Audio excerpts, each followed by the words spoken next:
During the 2015 Hualien earthquake, the third tallest building in the world swayed almost 5 feet from side to side. 100,000 people watched the live stream. Almost none of them knew what they were actually looking at, because the most famous part of that video wasn't the building moving.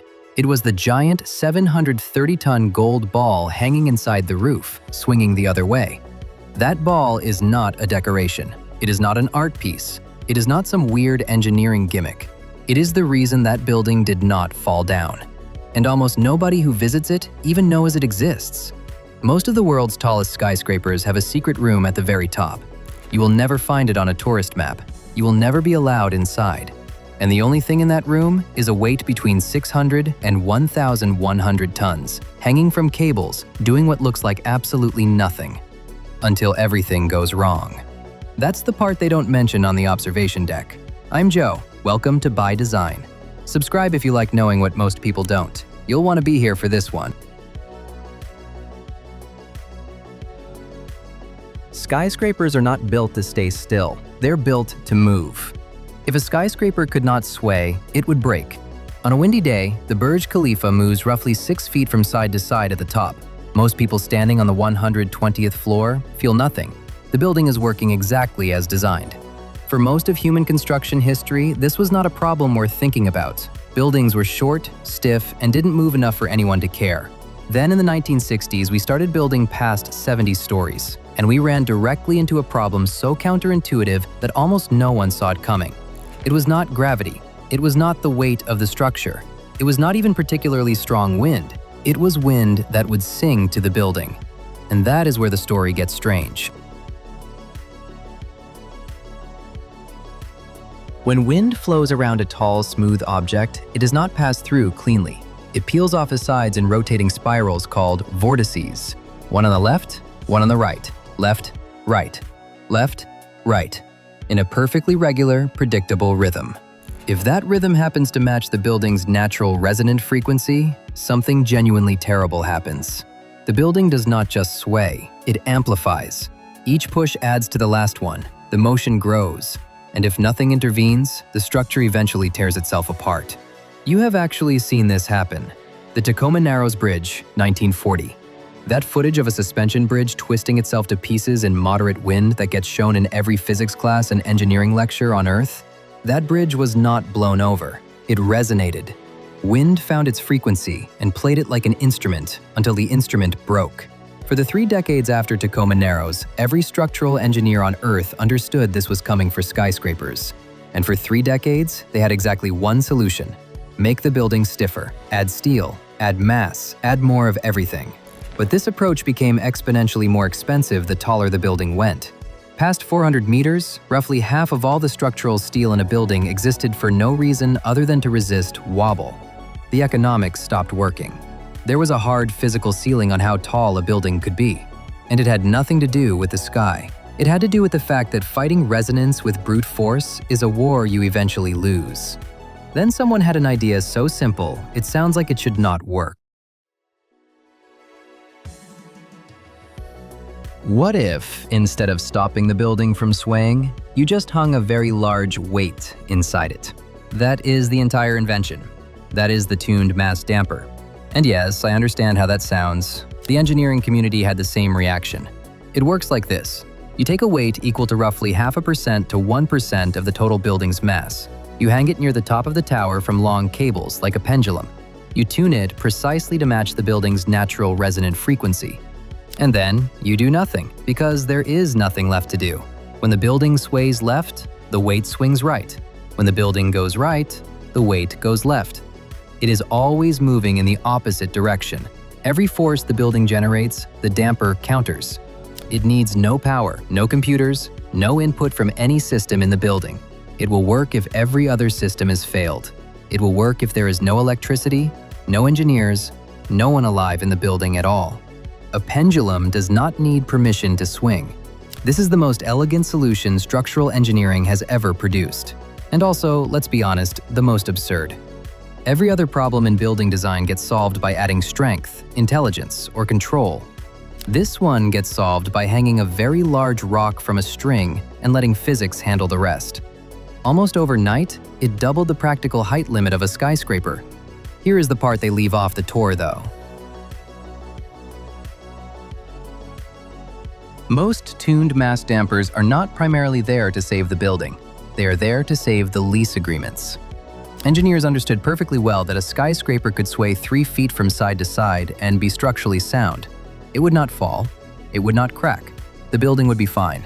But they also knew 2 things that made structural soundness almost irrelevant. Human beings can detect acceleration as low as 0.005 g. That is an extraordinarily sensitive threshold. And if the people occupying a building can feel it moving, even gently, they panic, they complain, and eventually they leave.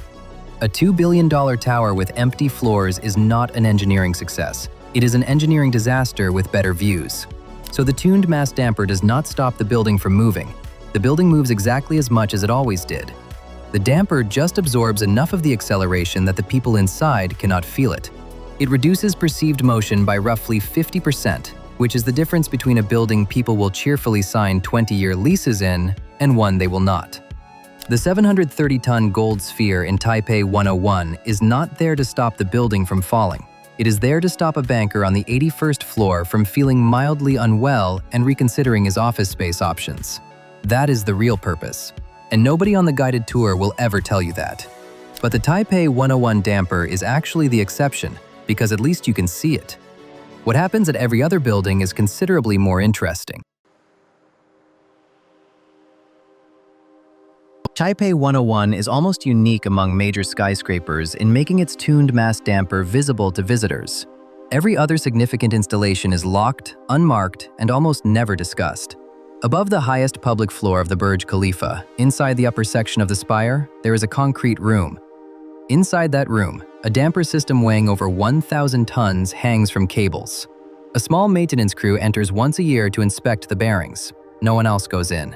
Most people who work in the building have never heard the room exists.